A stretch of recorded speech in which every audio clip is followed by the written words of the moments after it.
முதல்ல லைக்கன்கள் பத்தி ஒரு செய்தி. மேற்கு தொடர்ச்சி மலையில, குறிப்பா வயநாடு, எரவிக்குளம், அப்புறம் மதிக்கட்டான் சோலை தேசிய பூங்காக்கள்ல 4 புது லைக்கன் வகைகளை கண்டுபிடிச்சிருக்காங்க. ஓ, அப்படியா? ஆமா, ஃபார்மோட்ரமா, சையாத்ரிகம், சோதனாப்சோரா, ரைசோமார்ஃபே, புல்லோவா கட்டென்சிஸ், பிக்சின் ஜானகின்னு பேர் வச்சிருக்காங்க. இது ஒரு 2 வருஷ ஆய்வோட முடிவுன்னு சொல்றாங்க. முதல்ல லைக்கன்னா என்ன, அது ஏன் முக்கியம்னு கொஞ்சம் சொல்லுங்களேன். கண்டிப்பா. லைக்கன்கிறது அது ஒரு கூட்டு வாழ்க்கை முறை. சிம்பயோசிஸ்னு சொல்லுவோம் இல்லையா? ம் அது மாதிரி ஒரு பூஞ்சையும் ஃபங்கஸ், அப்புறம் ஒரு பாசியும் ஆல்கி, இல்லனா சில சமயம் சயானோபாக்டீரியா, இது ரெண்டும் ஒன்னா சேர்ந்து வாழ்றது. ஓ சரி. இதுல பாத்தீங்கன்னா பாசி ஒளிச்சேர்க்கை மூலமா உணவு தயாரிச்சு பூஞ்சைக்கு கொடுக்கும். கார்போஹைட்ரேட், வைட்டமின்ஸ் இதெல்லாம். சரி. பூஞ்சை என்ன பண்ணும்? பூஞ்சை காத்துல இருக்கிற ஈரப்பதத்தை உறிஞ்சு அந்த பாசிக்கு தேவையான தண்ணியையும் அப்புறம் அதுக்கு ஒரு பாதுகாப்பும் கொடுக்கும். சூரிய ஒளி அதிகமா படாம நிழல் மாதிரி.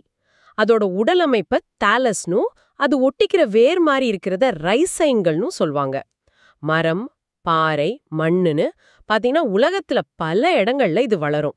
அப்போ இந்த கூட்டு வாழ்க்கையால நம்ம சூழலுக்கு என்ன நன்மை? நிறைய இருக்கு. சூழலியல்ல இது ரொம்ப முக்கியம். பல இடங்கள்ல இது ஒரு ஆதார உயிரினம் மாதிரி, அதாவது கீஸ்டோன் ஸ்பீஷீஸ். கீஸ்டோன் ஸ்பீஷீஸா? ஆமா, மான், பறவைகள், சில கொறித்துண்ணிகள், இதுக்கெல்லாம் உணவாவும் இருக்கு, சிலதுக்கு இருப்பிடமாவும் இருக்கு. பறவைகள் கூடு கட்டுறதுக்கு கூட இதை பயன்படுத்துது. அது மட்டும் இல்லாம மரம், பாறை மேல இது ஒரு போர்வை மாதிரி படிஞ்சு அத கடுமையான வெயில், மழை, பனி இந்த மாதிரி தீவிரமான சூழல்ல இருந்து பாதுகாக்குது. ஓஹோ, பாதுகாப்பு கவசம் மாதிரி. ஆமா. இன்னும் ஒரு முக்கியமான விஷயம், இது முதன்மை குடியேறி, பிரைமரி காலனைசர்னு சொல்வோம். அது என்ன? அதாவது ஒரு வறண்ட பாறை பிரதேசம் இருக்குன்னு வச்சுக்கோங்க, அங்க முதல்ல வளரக்கூடிய உயிரினம் இதுவா தான் இருக்கும். இது வளர்ந்து அந்த பாறைய கொஞ்சம் கொஞ்சமா இயற்பியல் ரீதியாவும் வேதியியல் ரீதியாவும் உடைச்சு மண் உருவாறதுக்கு முதல் படியா இருக்கு. அப்படியா? ஆமா. அதுக்கப்புறம் தான் மற்ற சின்ன தாவரங்கள், பாசிகள், லிவர்வாட்ஸ் மாதிரியானதெல்லாம் அங்க வளர முடியும்.